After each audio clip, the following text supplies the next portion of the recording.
תקשיבו, לא להעתיק, כאילו, So the subject for today is two-dimensional systems.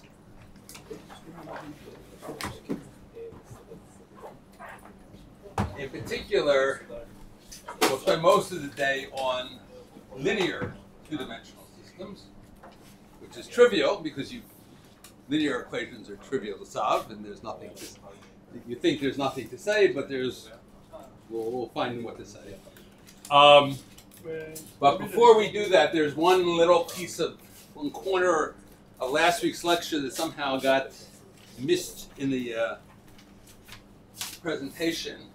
We talked about the different kinds of, yeah. Maybe the recording is not working? I have no idea. No, it's done by the automatic program. I have no idea. The lecture is on live YouTube. on YouTube. Yeah, it should be live on YouTube, so it's a different thing. Somehow it's a different system. I don't know why or wherefore, but that's high order physics. All right, we talked about the different bifurcations last week. That was the subject of the last week's talk. We talked about the transcritical, we talked about the saddle node, and we talked about the pitchfork. And really, there are two types of pitchforks, and we somehow only mentioned one, so I need to, just so for completeness sake, and because it's important, I need to mention both of them. So the pitchfork we talked about, this sample equation was this. All right? And the bifurcation diagram looked like this.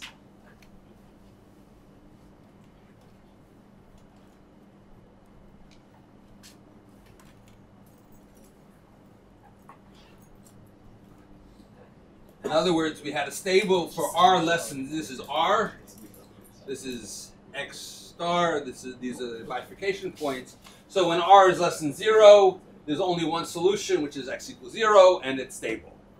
And when r is bigger than 0, x equals 0 is still a solution, as you see, because it's 0 minus 0 cubed is still 0. But now it's unstable because linearly it's x dot equals plus something times x, so it's unstable. Right? And then these two branches are two stable branches. So the flow is away from the unstable. So if you're below x equals 0, you flow to this one. And if you're above x equals 0, you flow to that one. Right? And that was what we talked about for the pitchfork bifurcation. And really this is what's called a forward pitchfork, or sometimes a supercritical pitchfork. Now, in addition to this one, there is, yes? I've seen in the book that there is a supercritical pitchfork and a subcritical. That's what we didn't mention last week. But is the subcritical, is because it's going to the left, or is it No, it's becoming from stable to unstable, not stable? Here, the reaction was stable went to stable plus unstable, right? So if you switch stable and unstable, it's right. It's time. If you take time going backwards, you get, so it's x. So x dot equals rx plus x cubed. All right. So here the difference is the sign of the nonlinearity. Again.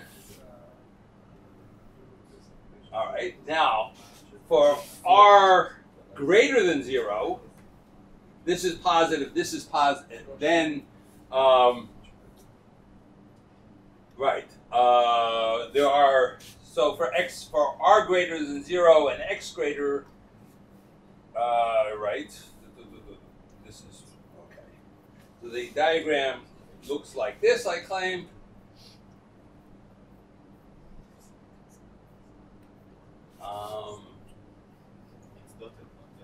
Did I do that right?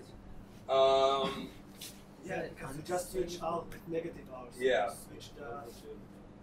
Yeah, let's see. This is x cubed equals rx.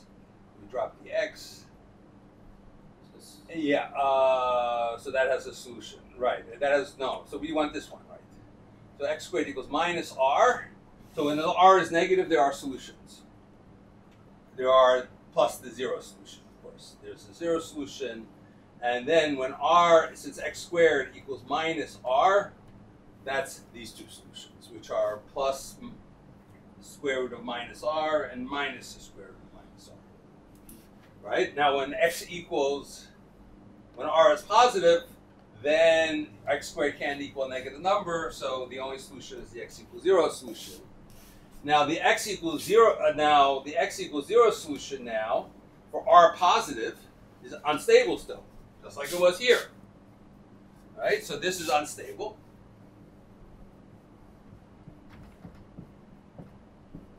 And that, okay. And now, this, x equals 0 now, is stable, as before. This is stable. But now the new solutions are two unstable solutions. So here, this is a stable plus two unstable go to a unstable. So here, where there's only one solution, that one solution is unstable, and this is the subcritical or the backward, depending on what your terminology is.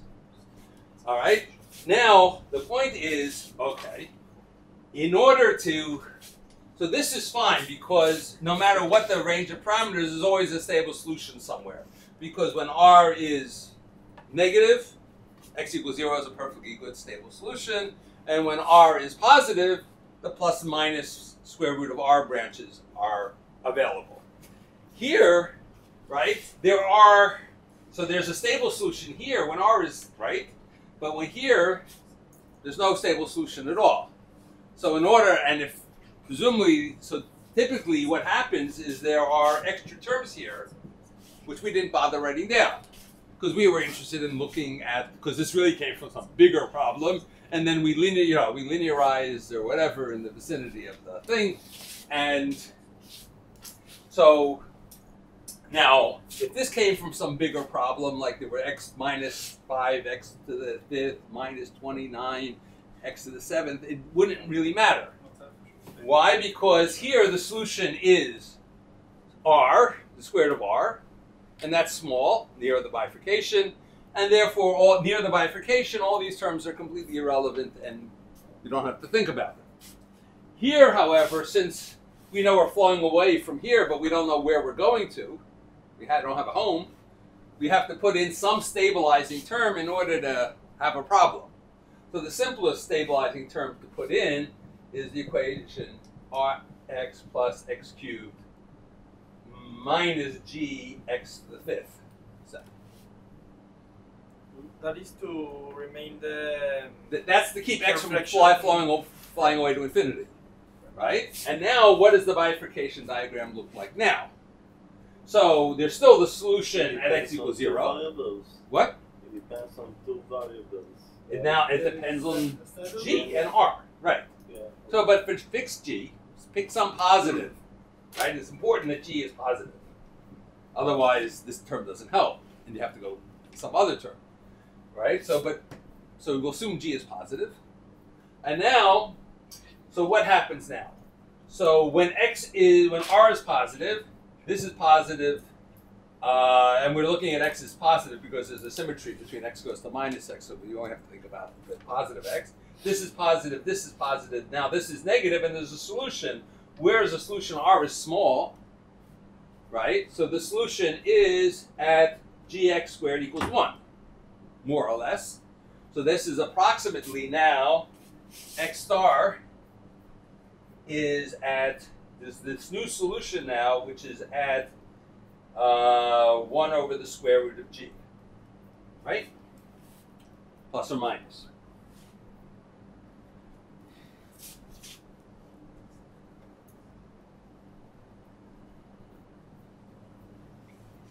And the whole picture, if you complete the whole picture, it looks like that. So now, when you're running away from 0, you have some place to go to. Where you're going to, of course, depends very sensitively on the value of g. So it's not universal, right? That's far from x equals 0. So if you've got this by Taylor expanding around x equals 0, well, that doesn't work. I mean, if this is the exact model, then everything is good and this is fine. But if this came from some much more complicated term like, I don't know what, tangent of something over whatever, then you're really not allowed to stop here. But this is just to demonstrate that you need to put something in the theory to prevent it from blowing up. So there are some other terms out there somewhere that keep things under control. And, okay, and then the idea is now everything makes sense, but all the details of this solution depend on all the higher order terms, so you really have to know you have to know the whole theory. You're not allowed to do a small x expansion to get this information. Whereas this whole picture is happening in the vicinity of x equals 0, so this is a universal kind of thing. This part is universal, but it doesn't tell you what's really going to happen at long times, because all you know is you're flying away from this and doing something else. You don't know what. And of course here, you have this point here and this point here, and those are saddle nodes. Can I have a question? Yeah. Which members you have added? What? Which members you have added? What term I added? Yes. G. But it can be any general term? I could have, right, if I had added a g, say I added gx to the 5th minus hx to the 7th. But can I add something which is not in the power of x? Well, I could end, I could write h, x to the 5th tanh x or something, some odd term like that, or x to the 4th tanh x, right? So that would be a nice odd term to add. But I can add anything? You can add, the point is, no, that's not the way how you're supposed to think about it. You had a real theory, right? Somebody gave you, right, x dot is f of x, and they gave you an f of x, and then what you did is you expanded it for small x, and you found, this for small x. And that tells you, well, if you want to know what the fixed points are, you can't look at small x. You've got to solve the nonlinear problem and find the new fixed point and show that it's stable, right? And so, But I can find some of them. Depending whether you can solve it analytically, you can solve it numerically. However you can solve it, you need to find the other fixed points, and those fixed points are, completely dependent on exactly what the large x, what the real behavior of f is, not just the small x behavior. All right. So that was that story, and I just wanted to mention that. Okay. So now that we've finished with the old business, we can turn to the new business, which is again. This is subcritical, right? What? This is subcritical. This was the subcritical or backward. This is the forward or supercritical. And how will it determine if it's subcritical or? Well, you see where, so the pitchfork goes from 1 to 3. If it's going from an unstable to an unstable and 2 stables, right? Then it's a backward. If it's going from a stable to an unstable and 2 stables, then it's a forward. Okay. But, So in the region, i.e., you look in the region where there's only one solution, is that solution stable or unstable? If it's stable, it's a forward. If it's unstable, it's a backward. Okay, but forward and backward are the same as subcritical. Yes, yeah. Just some people, you walk around. I don't know I don't know if there's a geographical difference or a historical difference. In high energy physics, once upon a time, there were East Coast words and West Coast words, and and you had to change language when you went from California to New York, or you went from America to Russia. And in Russia they called it, or something like that. Just somehow one community called it forward because you're going forward and this is going backwards. That's somebody thought that was a good name. You know, and then because supercritical and subcritical doesn't mean anything to anybody, right? Whereas forward and backward at least means something to somebody, right? So they like the forward and backward better. All right. An example of this can be when we cool water under 0 degrees. Thank you. There was something else I wanted to say. There was something else I wanted to say, which is exactly hysteresis, right? Which is when you have a backward bifurcation, right? Well, let me draw the backward bifurcation over here where I can reach it, right? Here was our backward bifurcation, right? Blowing out to the whole picture. Now, what happens is I start out in this with R positive. So I'm here or here, say I'm here, right? And now I start turning R down. And I have a dial and I'm turning R down. And what happens to the solution? It goes to here, it goes to here, it goes to here, it goes to here. And what happens when you get here? Well, this is unstable. So the only stable branch is this. So it falls to there. It's got no other choice, right? Because the flow here is downward, right? The overall flow here is towards 0. So once you're at this value of R, it says, you know, it's like the road runner running off the cliff and looking around and saying, uh-oh, and then falls to the bottom. That's exactly what happens here. So you get a, whoops, you get a fall of the water parameter or whatever quantity you're talking about at that point. And now, all right, now you say, and then if you change R some more, nothing happens and it stays at 0. And you say, okay, that was boring. I'll turn R back and see if we can reverse the process. Right. So you turn R, start increasing R, and it's 0, it's 0, it's 0, 0, 0. Here it's also 0 because there's no reason. This is perfectly stable. Right. And so you go to here and it's still 0. And it's still, you go to here and it's still 0. And then you go, oh, to here, and now 0 is unstable. So whatever little noise in the system's going to fly to there. And this is called the hysteresis loop. It seems there is some kind of a problem with the live on YouTube when the live is stuck on the beginning of the lecture. And nobody can see the lecture. Well, given that unless the secretaries are here, it's an unsolvable problem. Someone in the WhatsApp group wrote that we can call her and she will help. What? Someone in the WhatsApp group thought that we can call her and she will help from her own. Who? Someone in the WhatsApp. Yeah. Well, no. I mean, I don't know what to do. There's nothing I know how to do to fix any problem. She knows, and we can call her. And call her and. Yeah. So.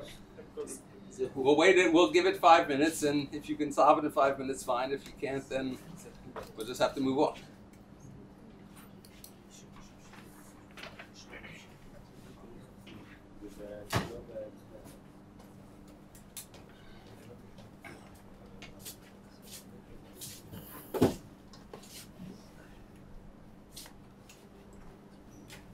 Where is the mouse? שלום. אני פה בהרצאה, אני באתי להדליק את הגוגל מיט.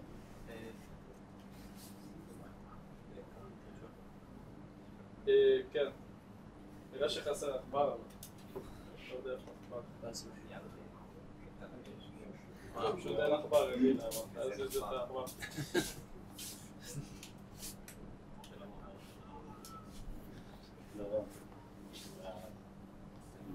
אין רגיל ואין איכותי.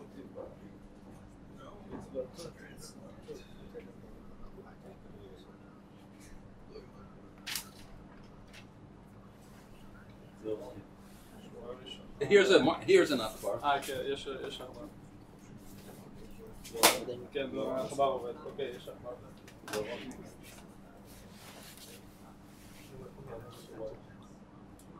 כן, המסך דלוק.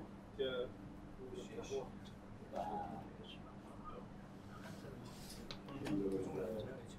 אתה יכול אולי בינתיים להסביר אותם את הסאב-קריטיקל backward? Which aspect? The whole story or one part of the story? Which part of the story don't you understand? אז לעשות מה? פרזנט? You want Which part don't you understand? ב-R קטן מ-0. כן. מה קורה? כן, לחצתי. You understand the diagram? כן. Or just the hysteresis you don't understand, or the diagram you don't understand? זה מראה לי הקלטה של ההרצאה וכותב לי ready to join. Here, as I said, ואז שואל אותי אם לעשות join now או כזה. when x, if you're looking for a solution, you have equation r plus x squared equals 0. So when r is negative, there are non-zero solutions, which are שהבא פתוח? this one and this one, right? In this problem, you have a fourth order equation, ולהתחיל ההקלטה, כן? לא, שלא צריך. right, which you could in principle solve using the square roots, and you know how to solve a quadratic. This is a quadratic in x squared. So in principle, you can solve that, right? And if you do, you get this whole diagram.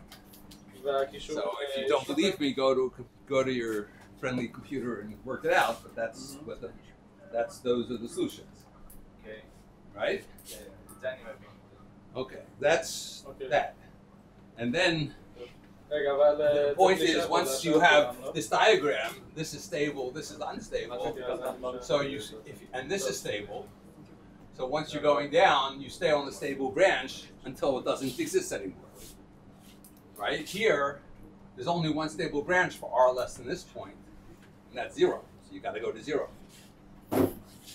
Right? And then similarly, you stay on the stable branch until it doesn't exist anymore, which is when you get right past there. At this point, when r crosses 0, there's no x equals 0 is not stable anymore, and you got to go to the stable branch. I'm just trying to admit the people which are joining. All right.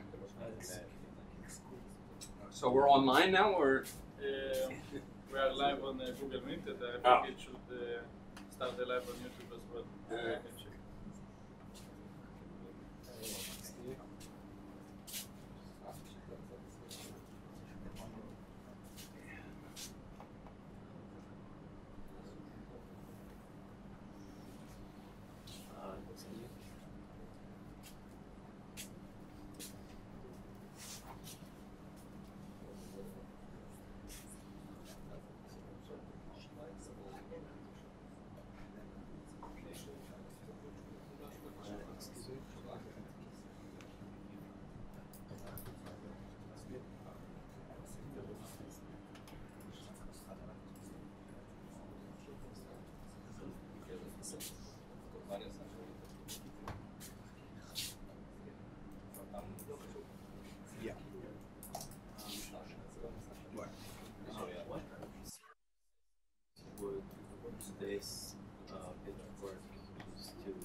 It's a mean field description of a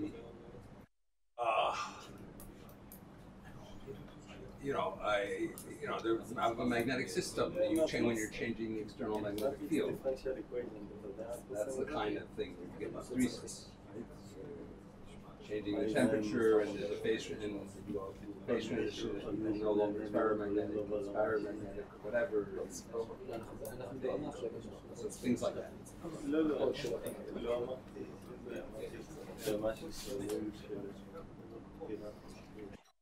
It's an ecological system, and you change the rainfall. Then you get this in a description of how much grass is growing. You change the rainfall, and everything looks okay. And then you get to a point where below which the system can't survive anymore, and you go to a desert. And the problem is, now you start watering the desert, and nothing helps. You gotta give it a lot of water. You can't give it a little water. Even though it was surviving fine here with a very little amount of water, you have to give it a lot of water to get it started again. So there's another history.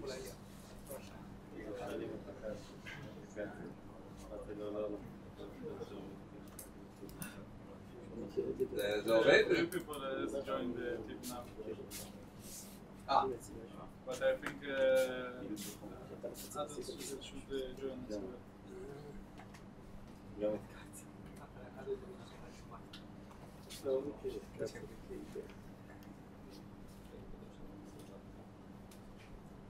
זה בדיוק אותו הדבר, מה שרציתי. לרשום x דוט שווה, כאילו המשוואה הלינארית הזאת זה בדיוק אותו הדבר. מה זה אותו דבר למה? It's the same in one dimension, it's the same also in two dimensions, No. just with vectors. Yeah, exactly. But that makes a big difference. Yes. We have new phenomena. We have oscillations. Yeah, and if okay, fair enough. Right? But, We didn't have oscillations once. Now we have oscillations. That's the new phenomenon. yeah, and if I would define a matrix A as A, B, C, D, the solution will be a scalar M. Also works. The solution to this equation will be scalar times e to the matrix. And all of that times the vector. We're doing it. That's exactly where we're going. That's exactly where we're headed. All right, we're back on. Okay, so we're going to solve the arbitrary linear problem in 2 dimensions because it's so easy. Right? There it is. Yeah. Right? This is the linear problem. X dot is ax plus by, y dot is cx plus dy. It's a perfectly good linear differential equation. Right? Excellent. It has a fixed point at 0, in case you're interested. Right? But now, so we're going to analyze this behavior in general. Right? And everything, we're going to write the equation in a matrix form. We're going to write x dot equals m times x. Right? So we can write it as a matrix where x is xy. Now, everything, the solution, in order to solve this, we need to find the eigenvalues and the eigenvectors of the matrix. Right? And there are 2 eigenvalues and 2 eigenvectors. Right? And so we're not going to find them because it's a complicated formula for A, B, C, D. Well, that's a mess. We'll get there in a minute. But what we know is that the solution is x of t is, if we have 2 eigenvectors, v1 and v2,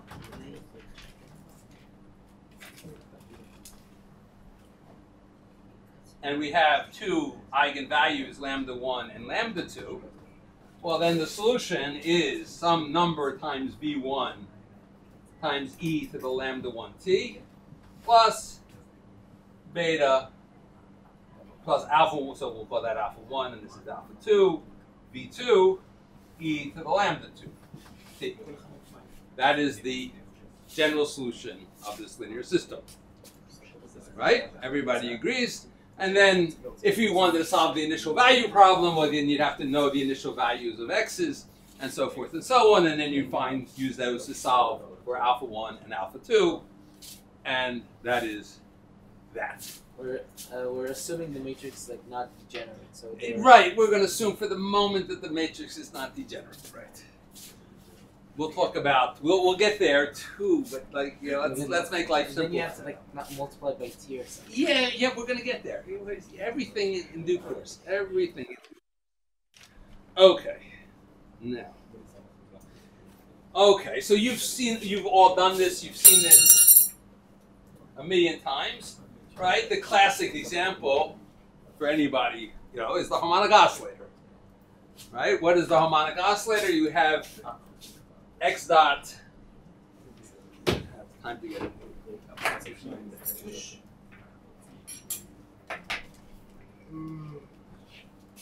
You have x dot equals p over m. P is the momentum, right? And m dot and p dot is minus kx, or sometimes it's going to be better to write it as minus m omega squared times x, right? That's a harmonic oscillator because x double dot is p dot over m is minus omega squared x, and you get x double dot equals minus omega squared x, which is a harmonic oscillator. Everybody knows. Solutions are, of course, that x of t right? Well, we'll work it out in a minute. But in terms of this matrix, what's the matrix? Matrix is very simple because we have 0, 1 over m minus m omega squared, 0. Right? That's our matrix.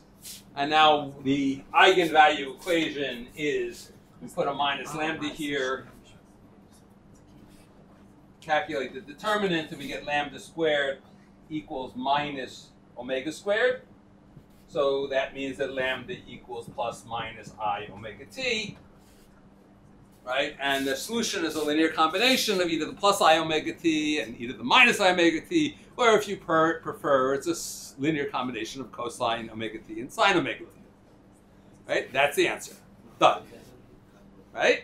End of story. Very nice. Okay, we could make...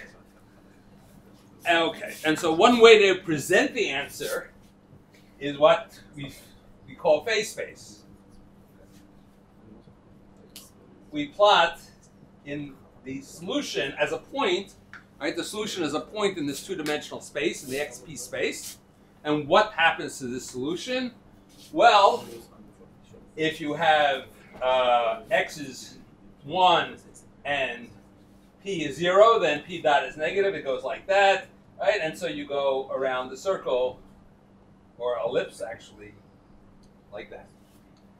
And that is the solution.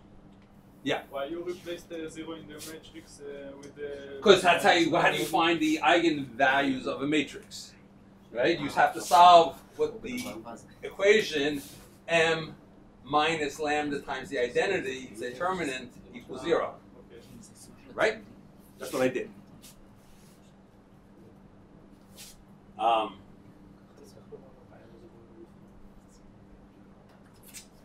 Okay.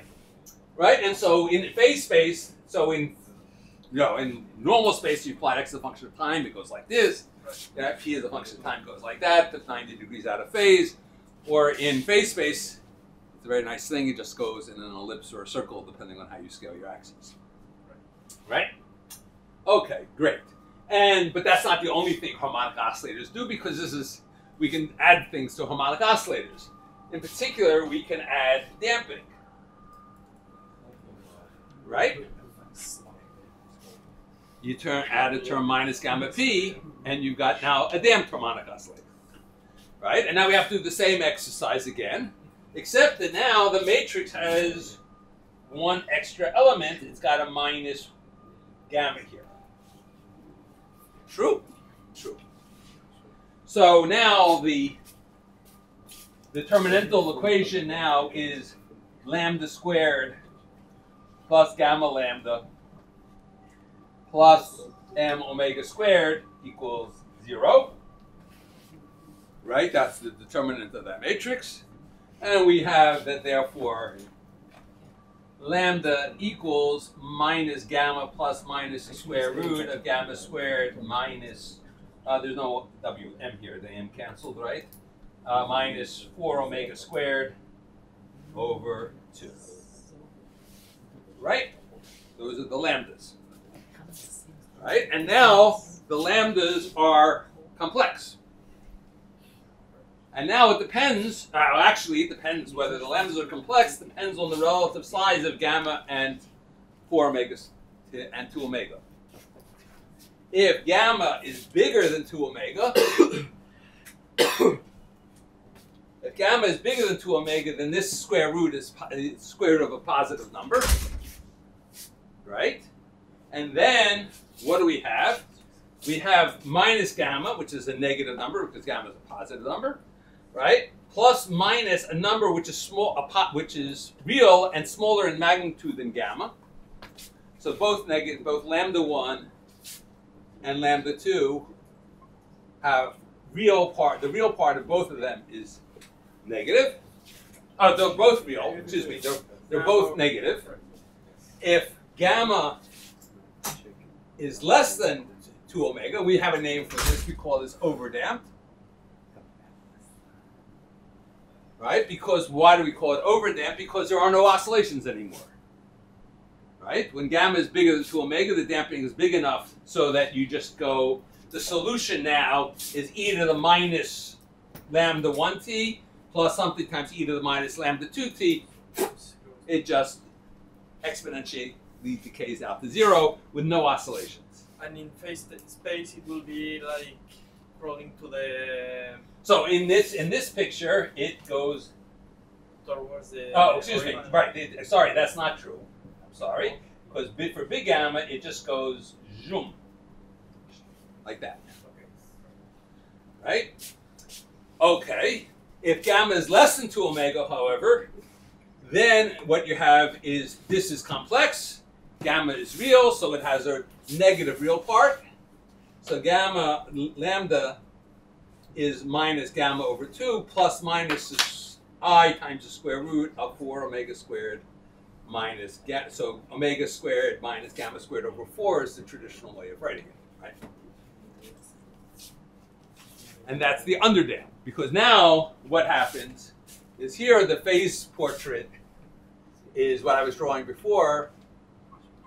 It's a spiral. It spirals into the origin. Right? And gamma goes to 0 is the limit where it doesn't spiral in. It just stays at the same size all the time. Right? So we see that in 2 dimensions, we have a new phenomenon that we didn't have in 1 dimension. Because in 1 dimension, you remember, we had no oscillations. We have now found our oscillations, right? They have come back. Okay. And in fact, if you're in the laser world, you can have a system where gamma is negative, right? You have gain, right? They don't call it friction anymore. They call it gain. That makes them feel better, right? It's negative friction. And because you're pumping energy into the system, and then what happens? Well, you can either have 2 cases, again, depending on the size of gamma and omega, right? If minus gamma is bigger than 2 omega, then you have explosive motion, and it just goes whoop, and whoop, and whoop. It just goes out. Whereas if gamma in absolute is, if minus gamma is less than 2 omega, then it's an outward spiral. So we have inward spirals, we have outward spirals, we have pure decaying motion, and we have pure running away motion. We have those 4 different possibilities, plus we have the possibility of it just going around in a circle and minding its own business. All right, so we got 5 different, qualitatively different kinds of behavior. Right? And in fact, other than for some bizarre cases that we'll get to, those are the generic kinds of behaviors that we're going to see in 2 dimensions. Right? Now, the resonance case, which is the resonance case? Well, that's the degenerate case. That's exactly the borderline case. What happens when omega is exactly equal, gamma is exactly equal to 2 omega, and then you get interesting stuff that happens, and we'll get there, all in due course of time. Okay, fine. So now let's make sure that we covered everything I needed to say here before I have to apologize next week. Okay, fine. Excellent. Okay, so now let us do the general case. Yeah. If I take some object and I put in somewhere in the system which we described, Yeah. With the velocity 0, you will start to spin? No, because 0, 0, well, no, 0, 0 is a fixed point. You have to give it a little click. Okay, so You either have to move it slightly off the origin, or you have to give it a little initial velocity. But it's not physically accurate to, like, if I put a spring on a table, Yeah. and I put an object which is connected to the spring, Right. it will not start to spin. No, it doesn't spin in physical space. It spins in phase space. It oscillates in physics. X goes like this, right? Back and forth, back and forth, back and forth. Or in the case where you have gain, it goes back and forth, back and forth, back and forth, like that, right? Yeah. But it's not it's not rotating in 2-dimensional space. It's oscillating in a 1-dimensional. It's rotating in not physical space, but a mental construct of ours called phase space. And the second dimension in phase space, what It's a momentum. okay. Well, in this problem, because we're talking physics. in some other problem in which, it's going to be the number of rabbits. But we'll get there. Right? I mean, it is whatever it is, because this is a math problem. Right? Okay, so now we're going to talk about the totally generic case. What could possibly happen? As I say, what could go wrong?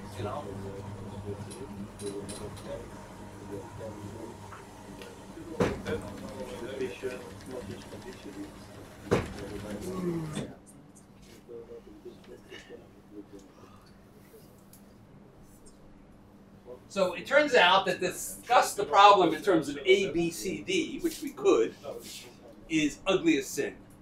And there's a much nicer way to talk about it.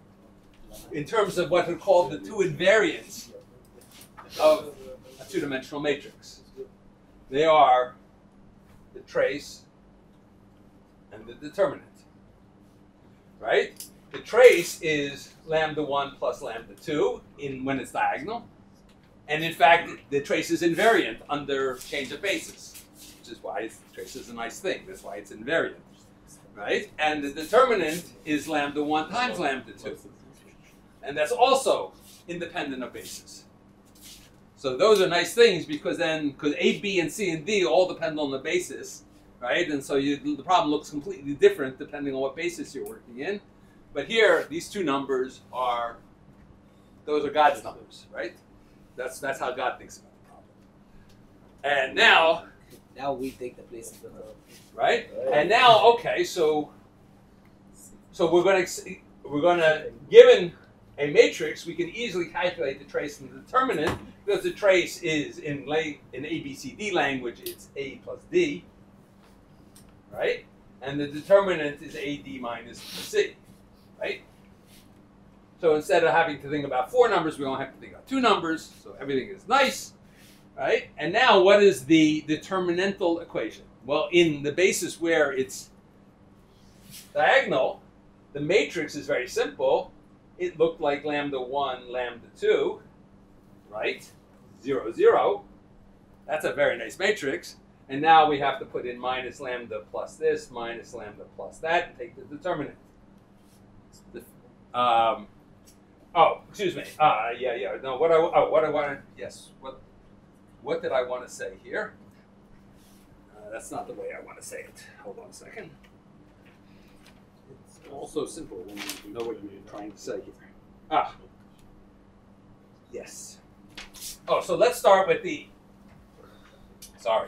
let's start with the ABCD. And now let's calculate,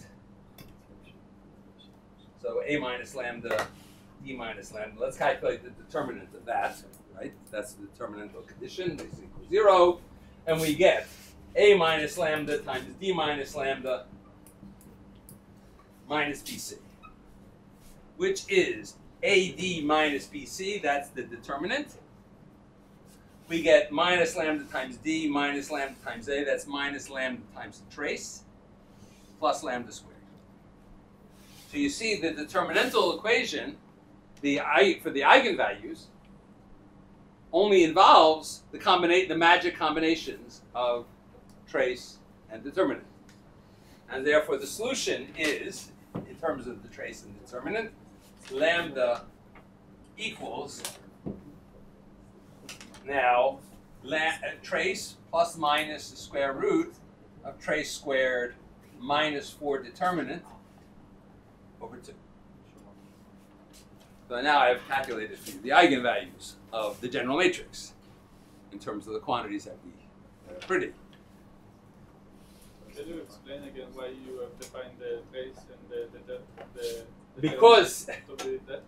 That's what mathematics told me, that's a concept of trace. But if you don't believe me, right, you see that this is the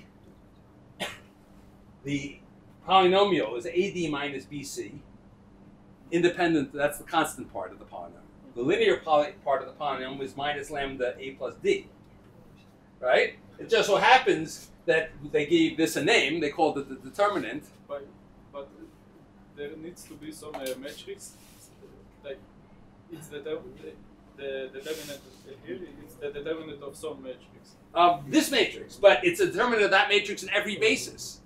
Why? Because let's say that A is lambda 1 and B and D is lambda 2 and B and C are 0, right?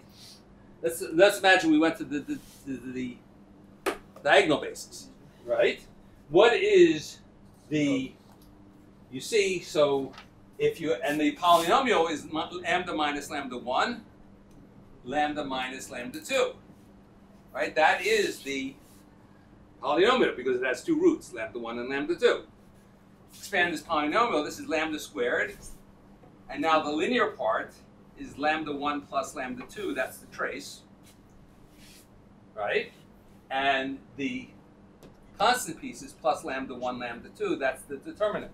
But my question is why you have named the trace and determinant lambda 1, like, why you have named like that? Well, the trace of the, because the trace of a matrix, I just proved to you that the trace of a matrix is the sum of the eigenvalues. It's the eigenvalues. Right. And where lambda 1 and lambda 2 are the eigenvalues. And the determinant of a matrix is the product of its eigenvalues. And that's true independent of anything. Right? Okay. Everybody happy? Yeah. Okay. So now we can outline all the possibilities in a beautiful picture in the determinant trace space. All right. Now the simplest part is when the determinant is negative. Right, this part of the space, determinant negative, right? The left half. When the determinant is negative, what does that mean? That means that one eigenvalue is real positive and one eigenvalue is real negative. It's the only way. Because if they were complex, you'd get lambda times lambda star, right? Because it would be a product of complex conjugates, that's positive for the determinant. So if the determinant is negative, it can't be complex. It has to be real. The eigenvalues have to be real. As long as the matrix is real, when our matrices are real, right? Because we're talking about a real system. And therefore, the product of two numbers is negative means one of them is positive and one of them is negative. So here we have one positive lambda and one negative lambda. All in this entire half space. End of story. Yeah. But if the eigenvalues can be imaginary, they have to. Then they come in complex conjugate pair. Then they come in a pair, right? Because and then the trace and the determinant is. Then the determinant is positive because it's a minus ib and a times a plus ib is a squared plus b squared is positive. So here, always if the determinant is negative, it's always the case that you have one positive eigenvalue, one negative eigenvalue. The case where the determinant is positive is unfortunately more complicated, or fortunately, depending on your way of viewing things. And clearly it depends upon whether we have this curve where trace squared equals 4 dead. Right? That's a problem. Okay? Now, I claim that here we get two positives. All right? How do I know that? Okay, so because here the trace is very big, right? Up here, this square root is the discriminant, which is what's inside the square root, is positive because trace squared is bigger than 4 dead, right? And smaller in absolute magnitude than trace. So therefore you take trace, and here trace is positive, and then you take plus or minus a number which is smaller than that number. So plus is obviously more positive, and then minus is still positive because this number is smaller than that number. So you have two positive eigenvalues, and so life is good. Here you have two negative eigenvalues. For the similar kind of argument, trace is very big and negative, right? This is still a positive number whose absolute magnitude is less than this number, so this is a big negative number. and we add a number which is smaller in magnitude than it, can't make it positive, so both of them are negative. Inside this thing, we have complex things, right? Because this, and okay, if the trace is positive, then we have a complex conjugate pair, real lambda 1, 2 is greater than 0 with positive real part. Here we have a complex conjugate pair, let's call it that. Real lambda 1 and 2, which are the same, is greater than, this is less than 0. On this line, what do we have? We have that real lambda 1 and 2 is 0, because the trace is 0. And we have pure, so pure imaginary. Okay. And now we just have to give names to this. All right. This, when we have two negative eigenvalues, that was like the super overdamped, that was the overdamped case, right? And that means that 0 is an attracting fixed point, and you don't spiral into it, you just go into it. That's called a stable node. That's just the name of it. Don't ask why. I can't tell you why. It's just the name. When you have two negative eigenvalues, that's called a stable node. All right? This is, unsurprisingly, an unstable node. Okay? This one is what's called a stable spiral, which is a very strange concept because it's not the spiral that's stable. You have a spiral that's spiraling inward. So I would have called it an inward spiral, right? If they would ask me, but nobody asked me, right? So it's too late, right? So this is a stable spiral, and this is an unstable spiral. It's a spiral that's spiraling outward, right? Here, this was our pure harmonic oscillator. There's a name for that too. It's called a center. 0 is a center, right? Because the motion is going around the center, so that makes, okay. And now the only question is, what happens on, there are all these borderlines. What happens, right? This is your question, right? You wanted to know what happens on the borderlines, Yes. right? There's a borderline between stable spirals and stable nodes, and there's a borderline between unstable nodes and unstable spirals.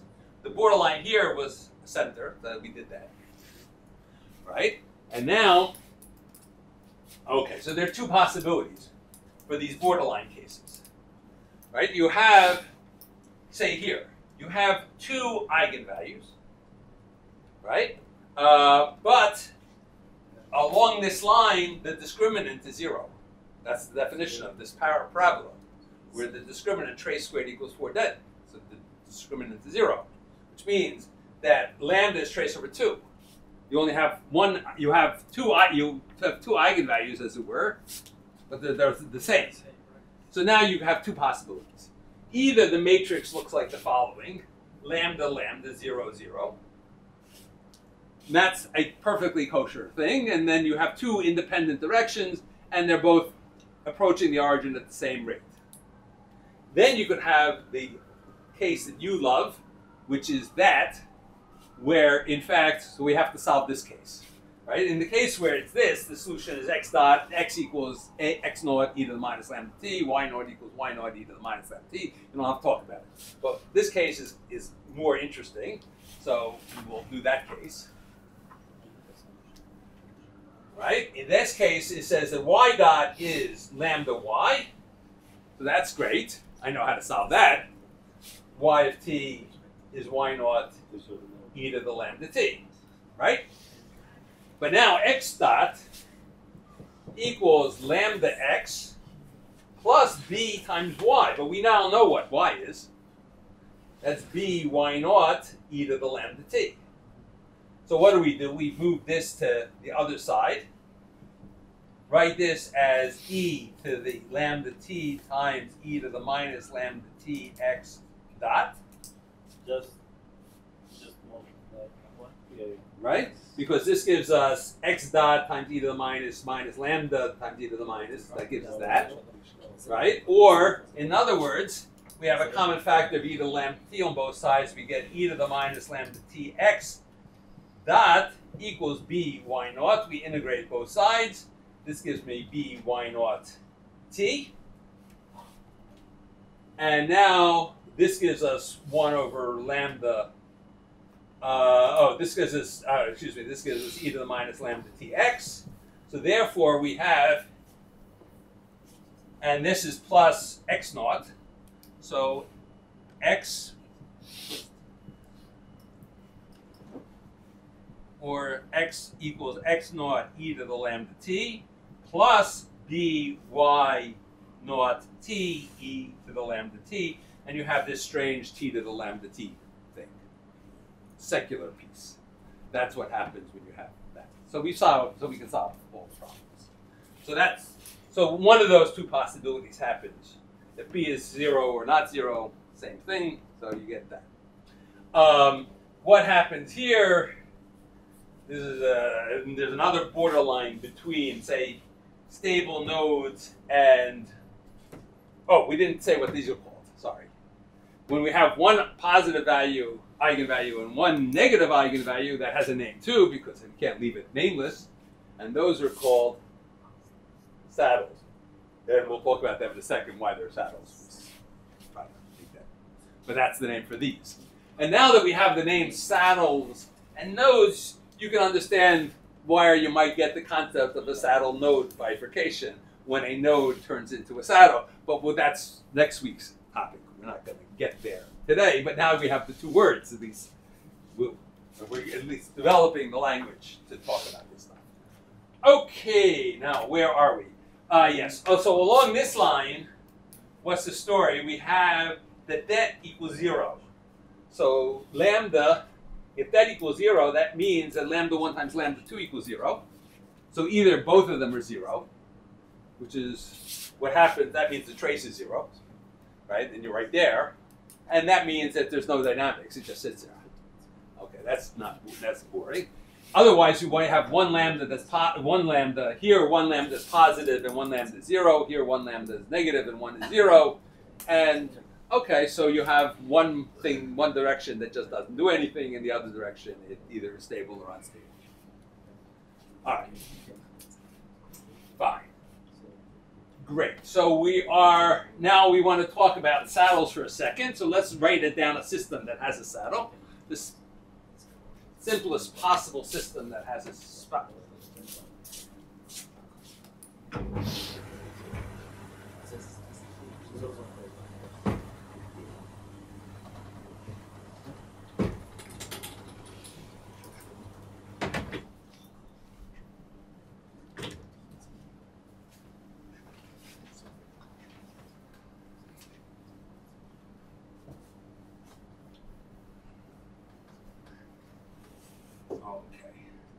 So let's write down our matrix, right? All we need to do is write down our matrix at the moment, and let's say we want that that y is stable. So let's say -2, and x is 1. X dot is 1. So that's our matrix. Eigenvalues are 1 and -2. I see. I just diagonalize it just like that, right? Okay. So now we can solve this system, right? That's trivial. X of t is x naught e to the e to the t. Y of t equals y naught e to the -2t. And now let's draw the phase space picture of how things are moving, right? So we have, first of all, here's our origin. Okay. And what is the origin? The origin is the saddle. This is what we're calling it. We're calling it a saddle. We'll see why in a second. And now, if we start here, say, what happens if we start there? So we have x is positive and increasing exponentially. Y is positive, decreasing towards 0. Right? So it's going and heading out that way. So it's going to wind up at x equals infinity, y equals 0, if there's nothing else out there. But of course, there's always something out there. Right? If you start here, you go here. If you start here, you go here. If you start here, you go here. All right? So the flow is in this direction is outward. And the flow is in this direction is in. So therefore, if you think about rolling downhill, this direction is like that. It's because it's rolling downhill. This direction is like that, right? And you're rolling down even further, right? You're rolling outward, so it's a. That's what's. I can't draw this, but that's a saddle. We'll take a horse and think about your horse. The flanks go like that. The back goes like that. Like a Pringle. Yeah. Yeah. Like a Pringle. Right. Exactly. If we can express both x and y with an exponent of t, can't we find some kind of a functional form of x equals something of y? Yeah, of course. Of course. Something like y equals 1 over x. Right. But the problem is, okay, and in fact, that's a good point, and we're going to use that point in a few minutes. So, because there are an infinite number, however, of paths, right? I mean, in general, so in the linear problem, yeah, we could write, in principle, in this simple case, we could write that x, is y squared or whatever is, right? I mean, so e to the t is x over x naught, right?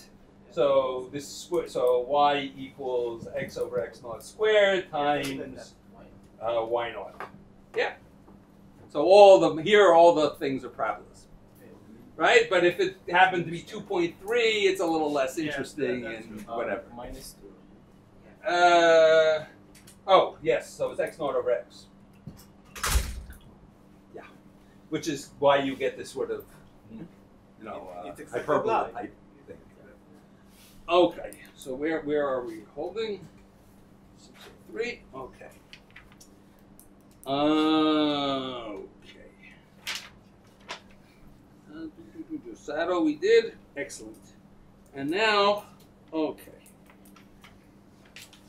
So we have finished with the chapter, well, I forget what number already it is, but the chapter that's called Linear Two-Dimensional Motion. We have covered all the possibilities in all their infinite glory. What? No, oh yeah, yeah, we're going to start that. Now we're going to move gently into the nonlinear. We're not going to cover the whole next chapter because that would be too much for me and way too much for you. And okay, but there are concepts that we can talk about simply still, without getting too far afield.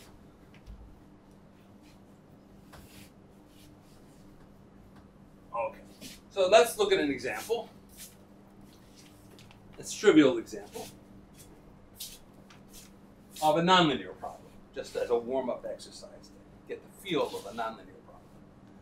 And you're going to laugh because it's so stupid, but such is life. You have to take baby steps.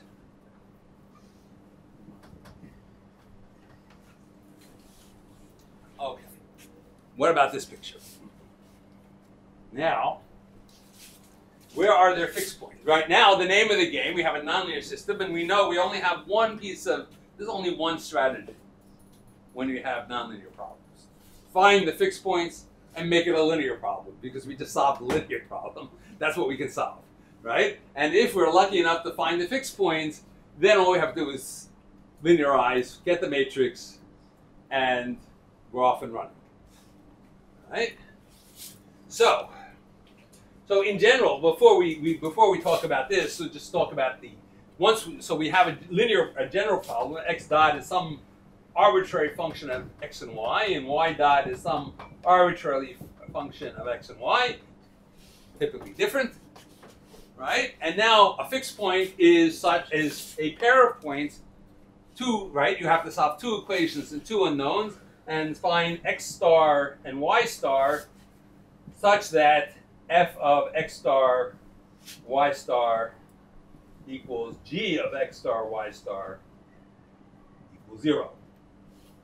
All right? Instead of finding, right, you have to find a point in a two-dimensional space because there are two equations and two unknowns. right? So, okay, so that's maybe easy, maybe hard. In this case, it's trivial because they're just uncoupled, right? I made a very simple problem. Mr. Strogatz made a very simple problem where there's no coupling whatsoever. So in fact, we did this problem before, and that problem we've done before. So you know, right? This equation says that y star equals 0. That's the only way to get g to 0. And this says that x star equals either 1 or 0 or minus 1. Right? So how many fixed points are there? There are 3 fixed points. Right? 1, 0, 0, 0, minus 1, 0. So in the plane, we have 3 points. Here, here, and here. Okay. Now, let us think about the linearization now. So now, given that we have 3 fixed points, we have 3 linear problems to do. Right? Okay, so we have m of 0, 0, right? The matrix associated with 0, 0. And, okay, so what is this matrix now? Now, I mean, because we have 2 variables in general, here it's trivial, but in general, right, what do we have to do? Once we find our fixed point, we write this as f of x star y star and Taylor expand, right? That's what we do, right? And how do you Taylor expand the 2 dimensions? You write x minus x star times the partial of f with respect to x at x star y star plus y minus y star times the partial of f with respect to y at x star y star. And this is 0, right? Because it's a fixed point. And similarly, we have g of x star y star, which is 0, plus x minus x star dg, dou g, dou x, plus y minus y star dou g, dou y. So in terms of the distance to the fixed point, let's call the distance to the fixed point delta x, right? Which is x minus x star, y minus y star, right? In terms of that, the equation, the linear order is delta x dot equals a matrix, and it's a matrix of partial derivatives, right? It's dou f, dou x, dou f, dou y, dou g, dou x, dou g, dou y, all evaluated at the point x star, y star times delta x. That's our linear problem, right? And this is called nothing but the Jacobian. Yes. Or the Jacobian, if you want to speak in some foreign language. Right, that's the Jacobian. Okay. And so here we have to compute our Jacobian. But the Jacobian, since it doesn't have any mixed partials, because this equation only involves x, this equation only involves y, we don't even have to do that, right? So our matrix is very simple. It's diagonal because this is 0 and this is 0. The mixed parts are 0. F doesn't depend on y, g doesn't depend on x. And here, at 0, this is minus 1. And this is at 0, this is minus 2. Now, m of 1, 0, what at 1, 0, okay, we have to work a little harder. This is minus 1 plus 3x squared. And when x is minus 1, add x is 1, 3x squared is 3, minus 1 is 2. So this is 2, 0, 0, minus 2. And in fact, it's the same thing whether you have plus or minus 1 because of the symmetry. Yeah. All right, so we solve now. Okay, so now, what do we have? Here we have a saddle.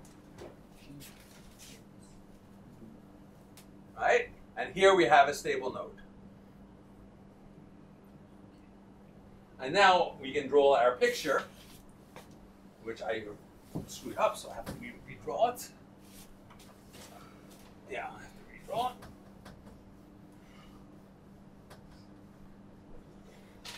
here's our picture. Here's this. Here's that. Here's that. And now, okay. So here, along when x equals 0, right? When y equals 0, excuse me, then y dot is 0. All the motion is along x, and this is a stable point. This is an unstable point. That is an unstable point. Now, when x equals 0, then there's no motion along x, and the motion is pure y, and then this is stable this way and stable this way. And now, if you go, okay, if x equals -1, then again there's no motion in x, right? And now this is unstable. Excuse me, this is still, well, the y direction is still stable, right? Because it's always stable. All right, and now similarly here,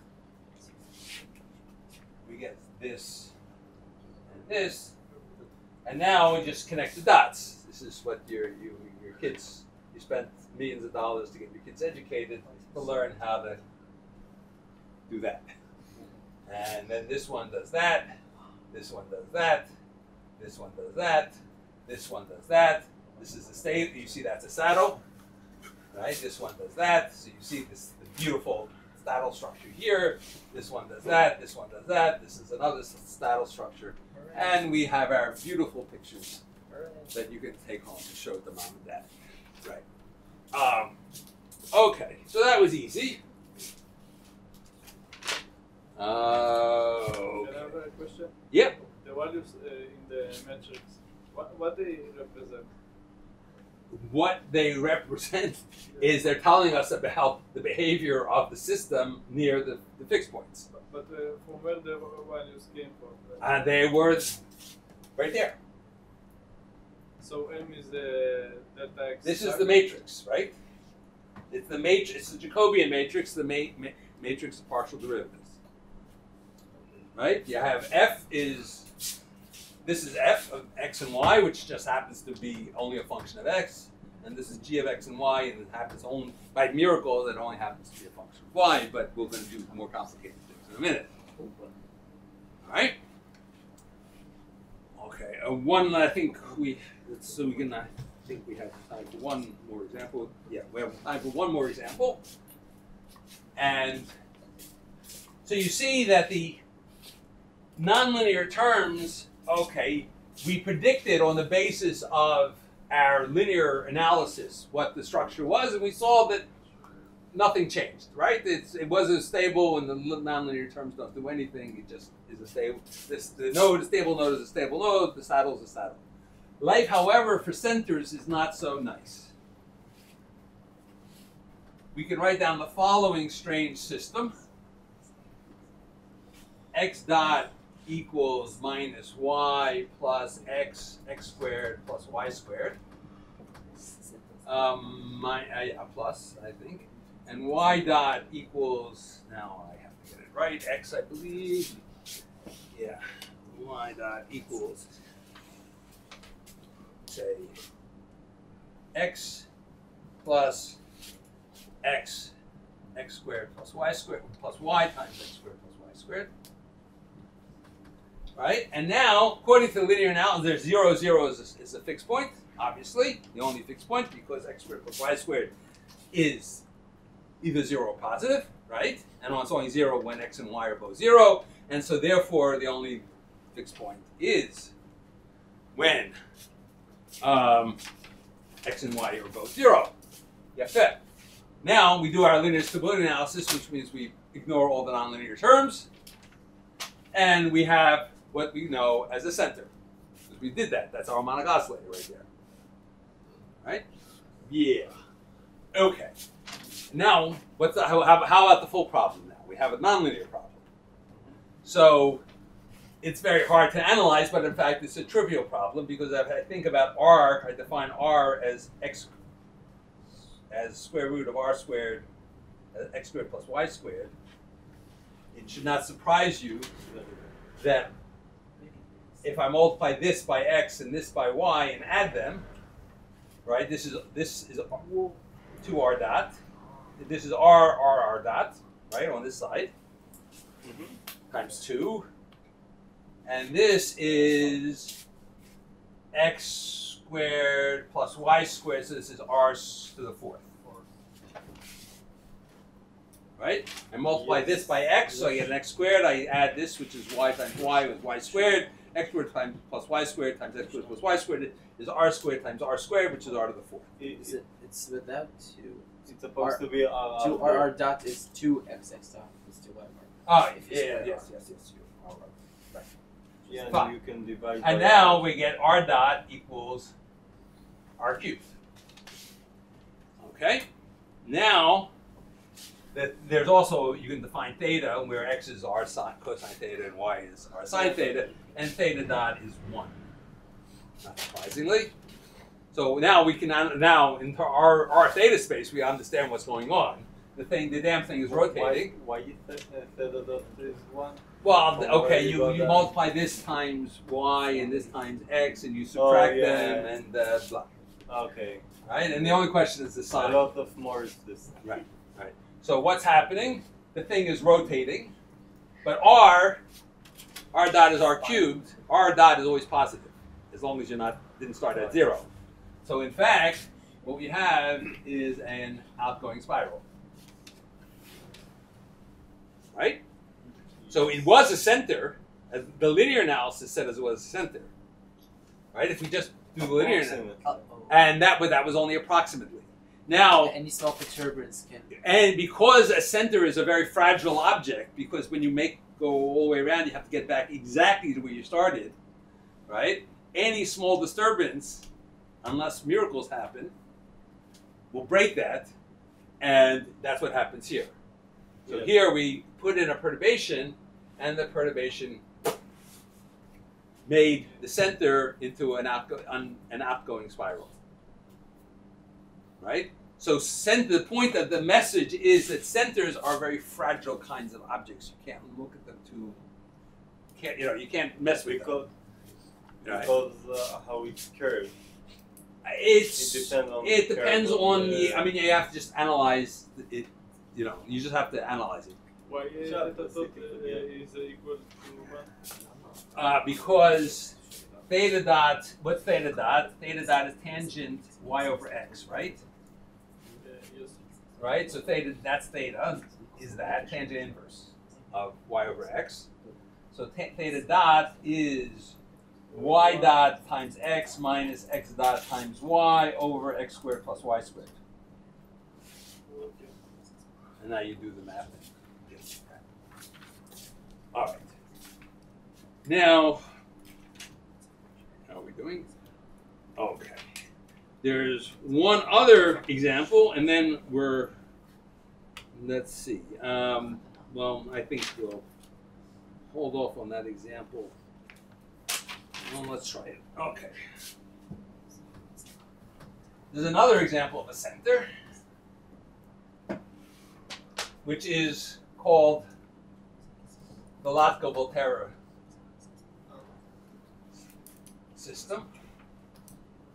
It describes predators and preys. Predators are people that eat other people, and prey are the people who get eaten by the people who eat other people. Right?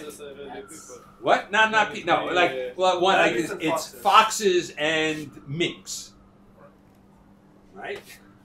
Or things like that. Now, so the equation is X is the predators, the eaters, right? The eaters, well, they get old and they die, right? And in order to reproduce, they got to eat a lot of minks. So, right, the amount of they can grow depends on how much food they have, which is Y, right? Y is the poor minks. Now the minks multiply like minks or rabbits like rabbits, right? Whatever. Y dot is Y. Their natural birth rate beats their death rate, so they're in the absence of predation, they just grow, right? But minus XY because those nasty little foxes are eating them. Right? Okay. We have now. It's really. There are what? It's really how it's goes. What do you mean? It's really how it goes. So course, as we'll see, the system has oscillations, and Latka and Volterra. Well, Mr. Volterra. There were two different people. There was Mr. Latka, who was an American, and Mr. Volterra, who was Italian, like his name, right? Mr. Volterra had a brother who was working on a boat catching fish, and he noticed that the amount of fish they caught went up and down with time, periodically, and he tried to figure out why. And his explanation was this set of equations. Yeah, but how they got to this equation? They wrote it down. Just by, I told you how they got it. They said they're the eaters, and they their birth rate is very slow, like whales. Like they take 9 months or 15 months to get pregnant or whatever, and and they're hunted and whatever. So they, in the absence. Yeah, okay, a lot of foxes. Right, and these are the little fishies. Yeah. Right? That's how he got it. nothing more, nothing less than that. Yeah. Not a God-given equation. It's not this equation. It's just beautiful. Oh, okay. So now there is two fixed points. There's one obvious fixed point at 0, 0. But there's another one because if x dot equals 0, then either x equals 0 or y equals 1. And if y dot equals 0, either y equals 0 or x equals 1. So there's a fixed point at 1, 1, and there's a fixed point at 0, 0. So there are two fixed points. Now, the fixed point at 0, 0 is what? X dot equals minus x, y dot equals y. Saddle. It is a saddle. And now we have to work what's m of 1, 1. Right? Now we have to do partial derivatives. Now we have to really remember what the hell partial derivative is. Right? We have df dx. The f dx is y minus 1. Right? So that's 0. We have df dy is x. That's 1. We have dg dx is minus 1. And dg dy is 1 minus x is 0. What is that? That's our center. Yeah. Right? That's exactly our center. So the linear analysis says it's a center. But this is a nonlinear equation. So does the center get destroyed like it did there or not? Well, you can't, by looking at it, you can't tell. But the answer is, in fact, it doesn't get destroyed. And in fact, it survives. And in fact, you can prove, the way you can prove it survives is because a miracle happens. You can write down the following thing, and if I can find the right side of the paper. Let's define the quantity V equal, or whatever, that's C, called C, equals xy e to the minus x plus y. All right? Just define it. Definition. And now let's calculate C dot. C dot is, you work it out, it's x dot times c over x, that's from taking the derivative of this, plus minus c, plus y dot c over y minus c.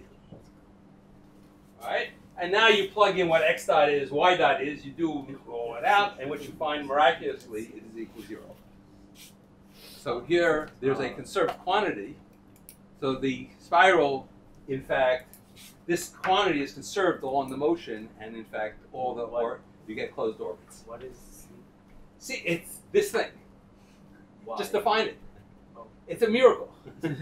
It's a sign that God exists. I mean, or that God wrote down this equation was in God's notebook. When they Right? I mean, so what do we have here? We have that. Fox constant. So here's our saddle, right? That was our saddle. Here's our fixed point. And what we have is we have a whole set of closed orbits for different values of c. C is basically the radius, but not really the radius from the fixed point. Well, look at circles. You So you get can expand closed C orbits. around the fixed point and see that it's basically measuring the distance to the fixed point plus nonlinear thing. But the point is, because it's constant, that's why you have to get back to the way you started, because it's the only way to do that. Right? Because if you would write x as a function of y, then that's the only way. Yeah. Instead of working so hard trying to figure out a relation like R before and C now, can't we look at the eigenvectors and how they define some principal No, values? because the eigenvectors tell us the linear thing. We did that already. That just tells us that this is a center, so that in the linear approximation, everything is going in circles or ellipses around that point. But centers, as we saw, are fragile. You can add a nonlinear perturbation, and the nonlinear terms, because we saw that the center, right, was the boundary between the stable spirals and the unstable spirals. So at perturbation, it can lahatot et hakaf lamala. It can drag you off the line a little bit higher and make it an unstable spiral. It can make it a little bit lower, make it a stable spiral, or it can leave it alone, like in this miraculous case. But if my initial conditions follow an eigenvector, won't it evolve like an exponent according to the eigenvalue? Those are the pure imaginary. That's the rotation around the fixed point. But that's an approximation. That was a linear approximation. Okay. Right? It is not, the motion is periodic, but it's not pure simple harmonic. It's got higher harmonics in it. It's a very complicated thing, but it is. They happen to be closed orbits, and the fact that they're closed orbits is a miracle. Just to show you that sometimes miracles happen. Yeah, just a little bit. Yeah. You are arguing that because C dot is equals Zero. to 0, Right. then the number of x and y is oscillating, right? The number x. No, I'm saying that it's a closed orbit, because if you would write x as a function of y, therefore you have to get back when you do the loop. You have to get back to the same exact point, because you can write on each closed orbit. There happen to be, it's not many orbits. It's one orbit. If you take so this is very hard to prove numerically, right? Because if you did this on a computer, there would be numerical errors, right? And what you'd see numerically is that it wouldn't exactly get back. At 10 to the minus 9th level, it doesn't get back. And then you're left to wonder, is that 10 to the minus 9 because there's numerical error, or is there really some effect there? And this proves that that was a pure numerical error. In fact, it gets back exactly to where it started, and you have closed loops. But that's, and the fact that somebody figured out that this is a conserved quantity of the motion is a miracle. I mean, I don't know how they did that. Like the exponent is disturbing me. I don't see like why we're making and why. It's the point. All I'm trying to say is it is a fact that here the orbits are closed orbits because C is a constant. Because if C were to go to the fixed point, then the value at the fixed point of C is different than the value here. You can show that. You can expand C linearly around the fixed point and see that C is measuring basically the distance to the fixed point. Okay. All right? As a constant plus something that increases with the distance to the fixed point. And the fact that it's constant means that you're not moving away from the fixed point. All right? And on that happy note, there are other perturbations, however, just to show you that if you would add a minus epsilon x squared to this equation, which is another nonlinearity, right? And that one makes it a stable spiral, and then it goes in to the fixed point. Even no matter how small this is, even for any epsilon, positive epsilon, it would now becomes a stable spiral. So there are perturbations which destroy the fact that they have closed loops. Most perturbations do. It just so happens that this nonlinear system that Mr. Latka and Mr. Volterra happen to write down gives you exactly closed orbits, and that's just the way God wanted it. There's no other explanation. All right, that's it for today, and we pick up discussing more complicated things, and so I think, and in particular bifurcations in 2 dimensions, because that's dimensions. What? Well, let's do 2 first, and then and then we'll talk about the next thing. All right. So so next week is basically bifurcations of in 2 dimensions. Now that we have all our fixed points and know what they do, and the question is how you get from one to another via bifurcation. Hello everyone, tutorial 3.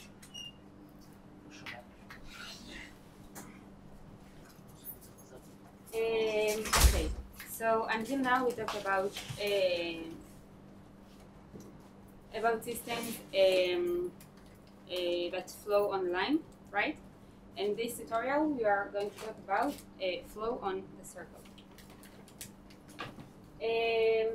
So the general equation is theta dot equals some echo theta, okay, while theta is the angle on some circle, okay? We have 0, pi, over 2. Okay, so this is theta for this direction.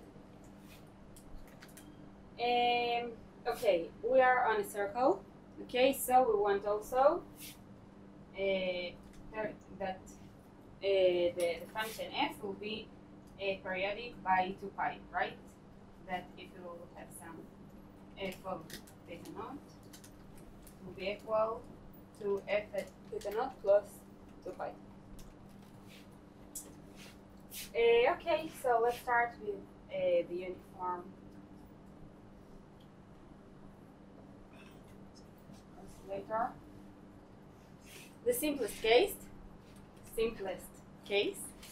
when we have theta dot equals some constant omega. Okay? So in this situation, the solution will be omega t plus some theta naught. Right, and we can define the time period. Okay, the definition of time period is, of course, the integral over t. Okay, and we can say that this is over from 0 to 2 pi. Okay, on 1 period. That this is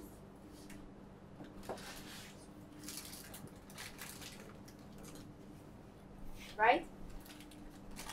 And on the case of a uniform oscillator, we got the simplest case of 2 pi over omega. Questions until now? Okay, exercise 4 to 3 from Robert.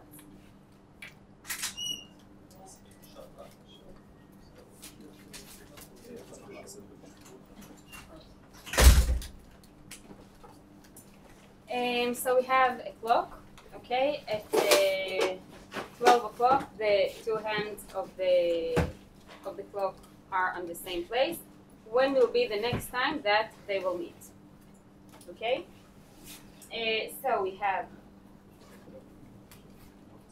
we are in the case of uniform oscillator, right? We have some power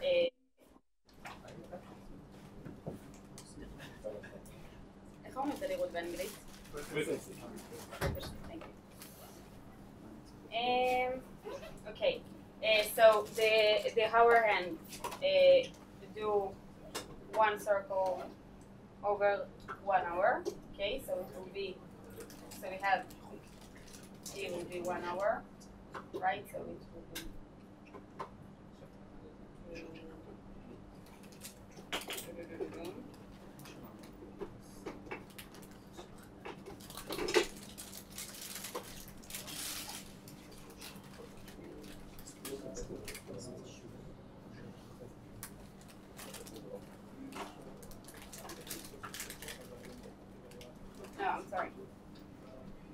it will do 1 circle over 12 hours, okay? So this will be 2 pi over 12, and the minute hand will do over 1 hour.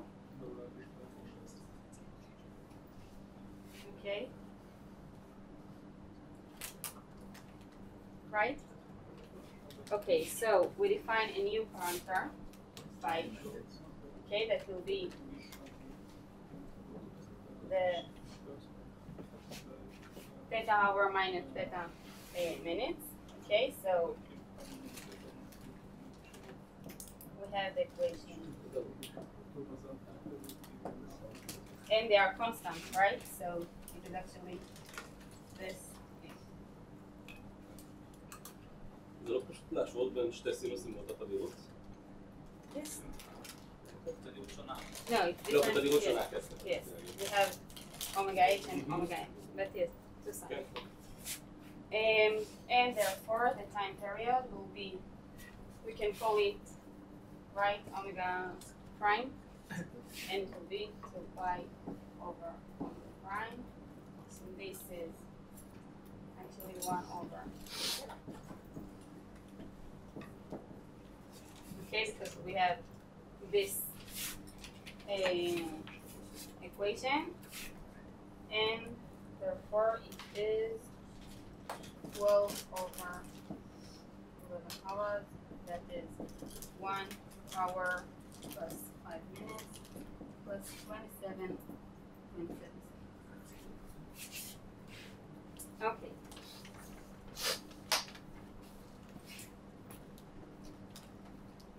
Non-uniform oscillator.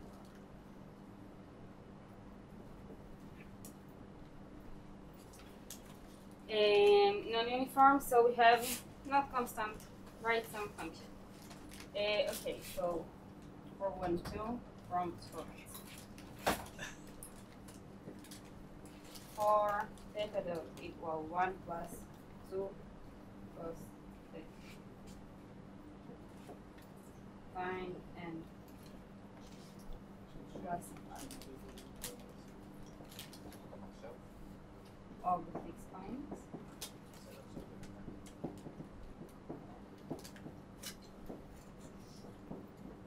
And sketch this. 3, 4, 1.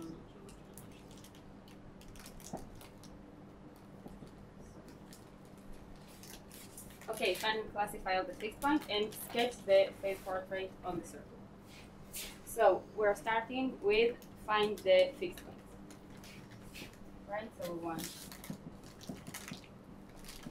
this to be 0, right? So theta equal plus minus plus of minus half, right? This is plus minus 2 pi over 3, and of course plus 2 pi n, right? And the sum integer. Okay.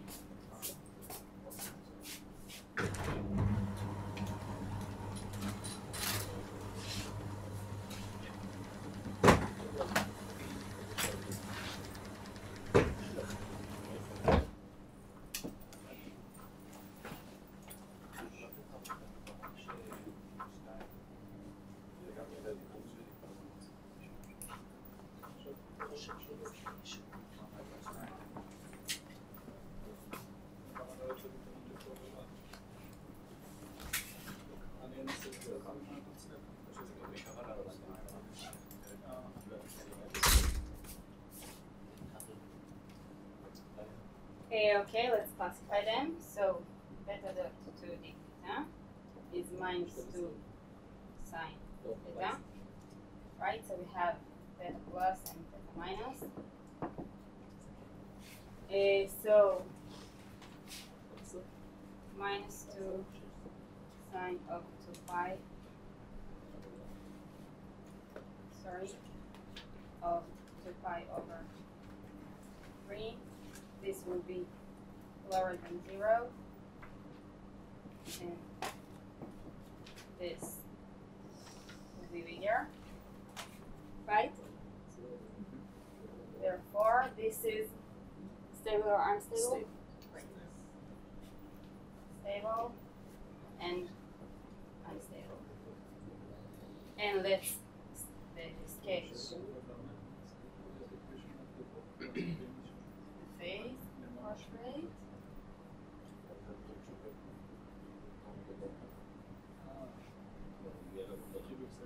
We have at 2 pi, right? 2 pi over 3 stable point.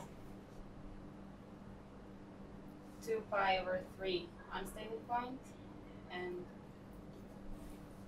this is our situation. Questions? Okay.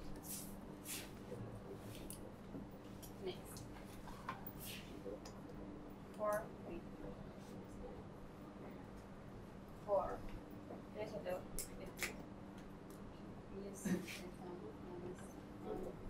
of 2. Wow.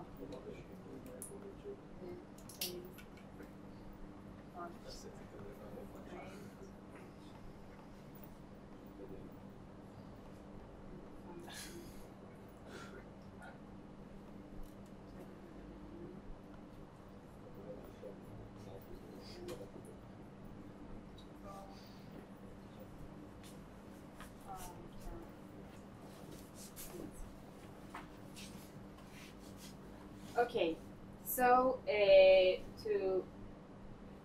for sketching the face portrait, we of course start with finding the fixed point, right? So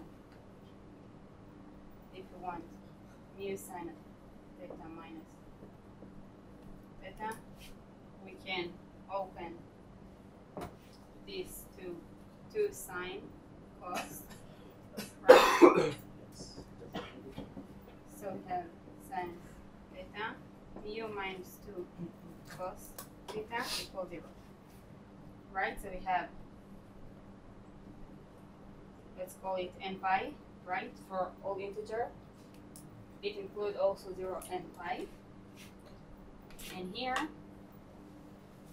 we will have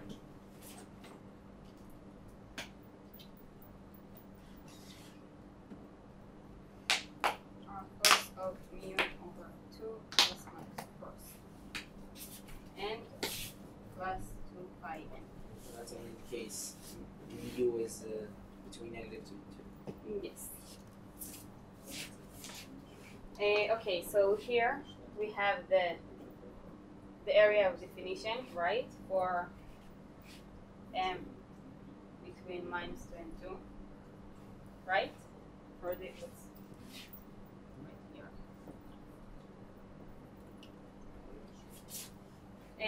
Okay, and we want to classify them. So the theta dot 2 d theta is mu cos theta minus 2 cosine of 2 theta. Okay. For theta 0, theta pi, and let's call it theta c, okay, because it's from the cosine. This will be mu minus 2 minus mu minus 2, and our cos, it will give mu squared over 2 minus 2 cos of 2 r cos mu over 2. Right? Okay. יכולה לפתוח את הקוסינוס של שתי תטא, יש נוסחה לזווית כפולה. פעמיים קוסינוס. פעמיים. Yes, but let's compare. Okay, now we want to look to see when it will be bigger and lower than 0, right?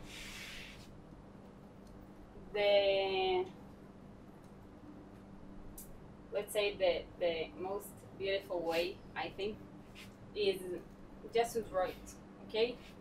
Using decimals, you have mu and everything else. Mu minus 2 will be like this. Minus mu minus 2 will be this. And this function looks like this. Okay? זה מעגל או? Minus 2. What? זה מעגל? פונקציה?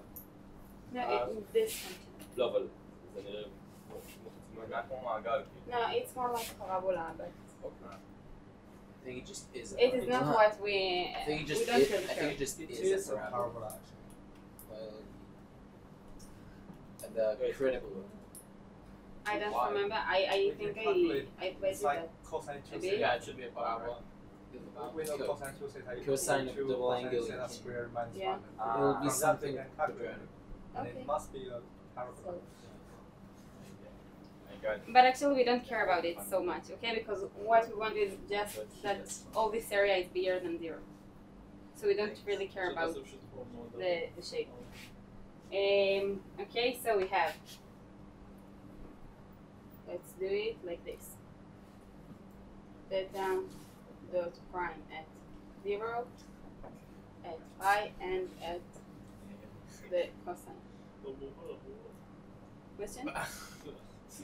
זה לא באמת פרבולה, כי הנוסחה של קוסינוס... זה כן. It is not really זה matter. כן יהיה, זה כן יהיה. It is not really matter, okay? It's something positive, okay? It will look. It is not really matter. It is positive. This is all what we want from this graph, okay? Area mu lower than minus 2. Lower than minus 2. I didn't write it. Minus 2. So for 0, this is the graph. Below minus 2, it will be lower than 0. For pi, it will be bigger, right? For the cosine, it does not exist. Mu between minus 2 and 0. This area. Both of them are lower than 0 and bigger. For mu between 0 and 2. Both of them lower. This one up 0, right? Now we understand why it is not really metal. What is the real shape? And mu bigger than 2.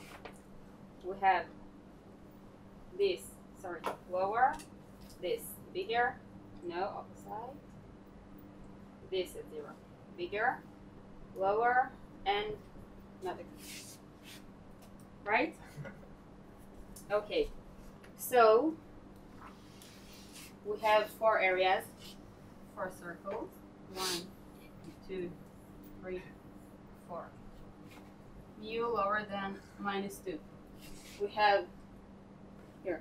We have 2 fixed points, right? At 0, this will be the stable point, and on pi, not the unstable. Between minus 2 to 0, we have 4. This is plus minus, they are the same. 0 and pi will be stable, and the other are not stable. So we have stable, stable, and then unstable and unstable. Between 0 and 2, again, we have this.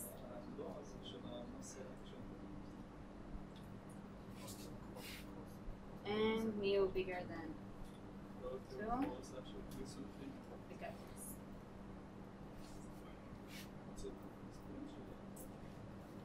Questions?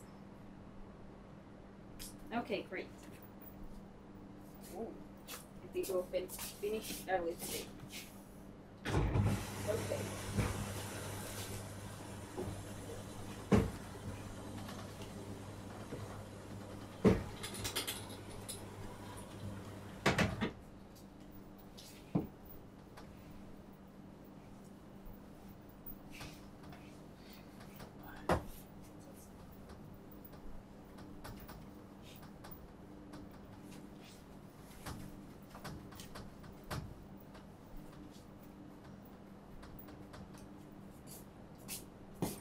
Okay, last exercise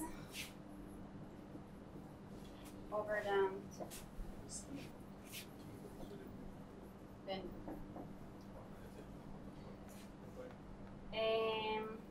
okay, so we have pendulum, right? With M and theta and 4, and we have G, right? So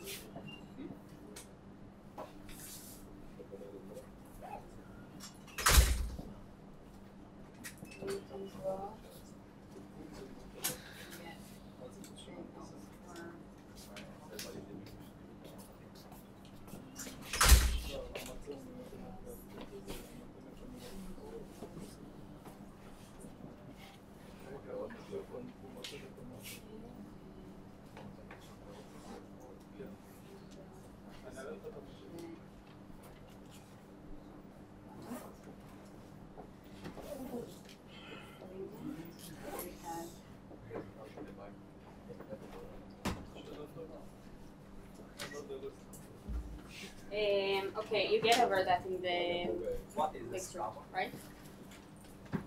This is the end of the. Angles, but we did it. Again. It wasn't with data, but we did it. It's a one-line okay. differential. Okay, so exercise. Okay.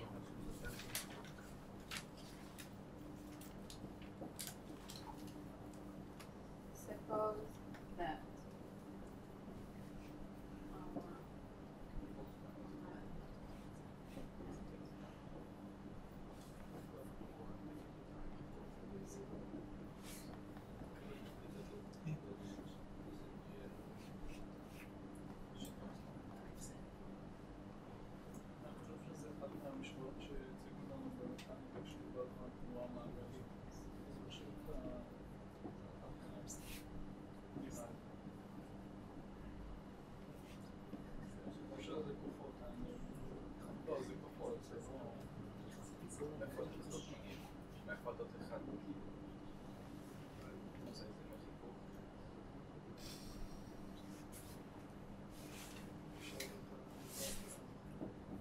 אני יכול לשאול שאלה?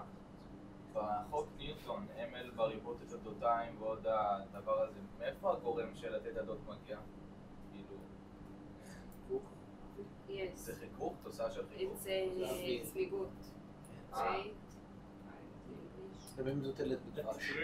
הרבה מטוטלת אבל כולה נמצאת בדבש. אז זה יכול להיות כזה צמיגות גדולה. ויסקוסטי. ויסקוסטי.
זה הבגרות בעל של הפיזיקה.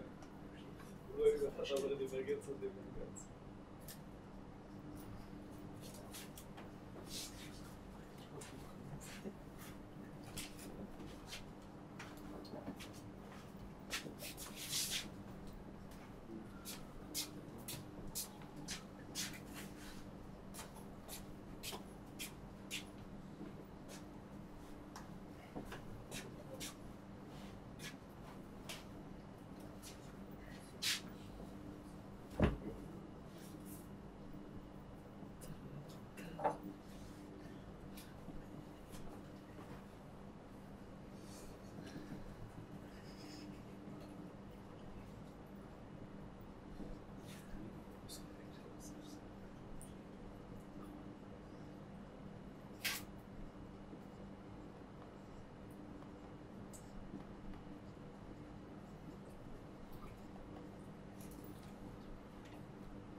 Okay, so we have the pendulum with another assumptor. Okay, from the pendulum is connected to a spring, and it affects another torque. Okay, so that this equation. So we have the new equation. Okay, so that this equation give a well-defined vector field on the circle. What? No. Why? Theta is not period. Great. Theta is not period. Okay, so if you will take theta dot at theta equals 0, okay, it will give us gamma over 2, and this is not equal to theta dot at 0 plus 2 pi. That will give us gamma minus 2 pi j over b. Okay? So the answer is no. B. If you search for the word with the highest number of the characters, so non-dimensionalize the equation. Okay, so the equation now, we have here dimensions, right? So just non-dimensionalize. Okay. So we will define tau, okay, to be mgl over bt. Okay. So the theta to the t will be theta to the tau by the tau to the t, theta over the tau by mgl over b. Okay, so we return to the equation. We have d theta to the tau. It will be b over mgl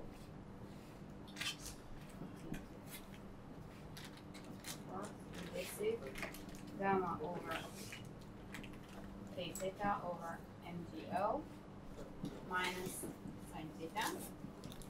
Okay, and this will be gamma prime minus psi theta minus sine theta. Okay, all of them dimensionless. Okay, sine is dimensionless, so of course they are 2.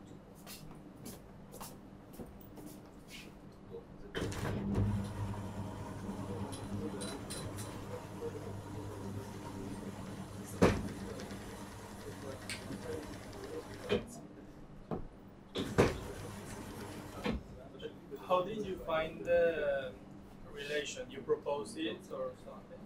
Or Actually, you also just divide by everything and leave some term invariant, like not constant.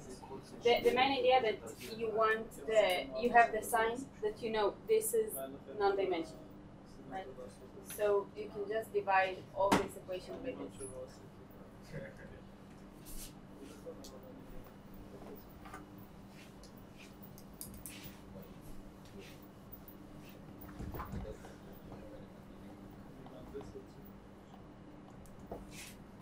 Okay, C.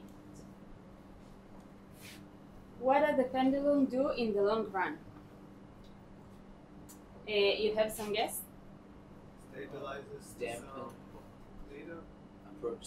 Yes, but okay, so the Or answer. approach a just here. So at the end it will be okay.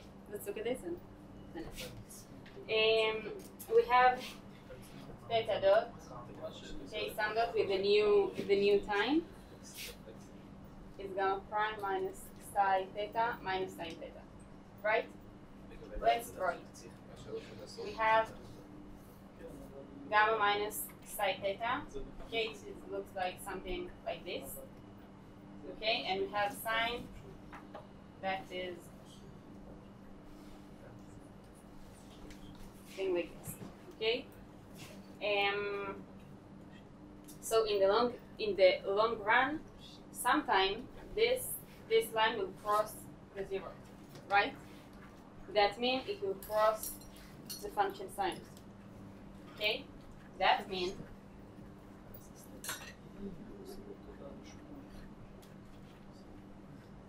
that we have some cross, okay? So in this point, what we have, we have two options.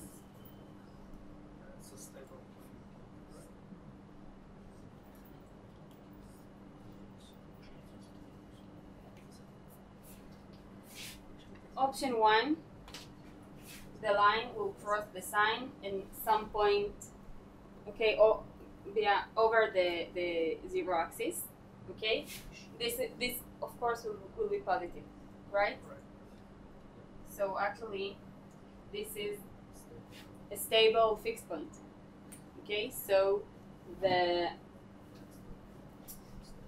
pendulum just will stay there, okay? The second option is that the cross will be at 0, but then still, in this area, this minus this will be bigger than 0. Okay, so again, it will be a stable point. So in every case, the pendulum will get into a stable fixed point and just stay there. Okay. D. Show that many bifurcations occur as k is varied from 0 to infinity. What type of bifurcations are they? Okay. So again, we have this sign, okay, and the line.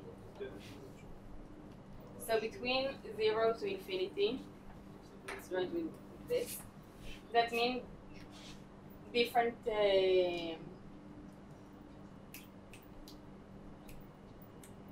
What? Slow.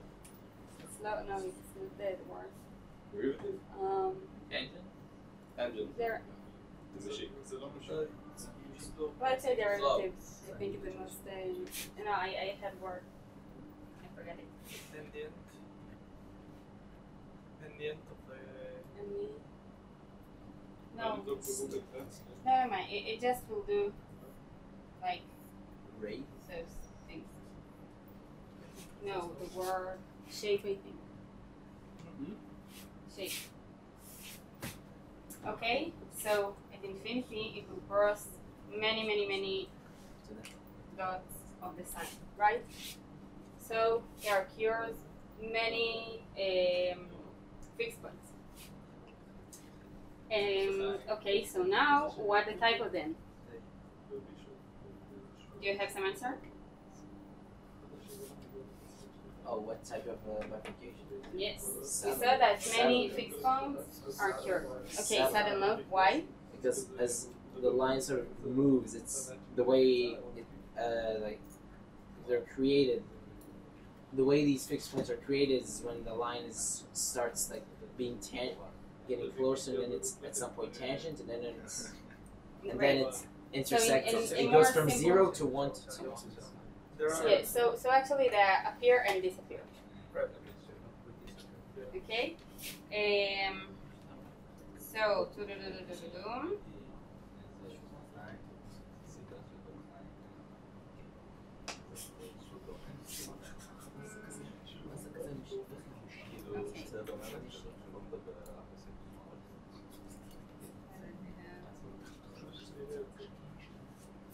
okay, yes, if we look at 1 point, okay, we'll have the first one. It will get here, okay, create some fixed point, and let's take like this. And when it will go down, it is split for 2. Okay, so exist and not exist. Saddle, no.